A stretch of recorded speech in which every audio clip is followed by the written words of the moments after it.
And we're back. So, old, new.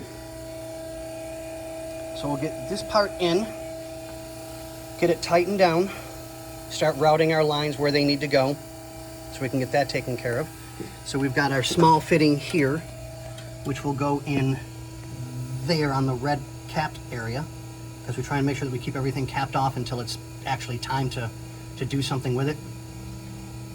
So this way we won't take any chances of getting, you know, any contamination inside the system at all.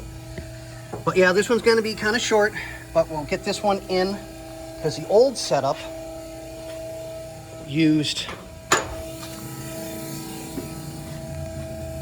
sorry about that, guys, this fitting.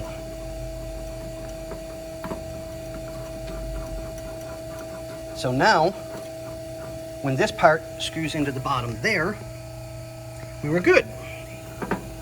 Well, the new part doesn't need this because it's already preset to fit that connection. I don't remember the company that Bobby used to get the air conditioning parts. Ooh, wait, let me see. There we go. Absolutely amazing. I mean, it's been spot on. Every part has been perfect. So I'm very happy about that. But okay, guys, time for me to get back to work, and we'll see you guys on the next one.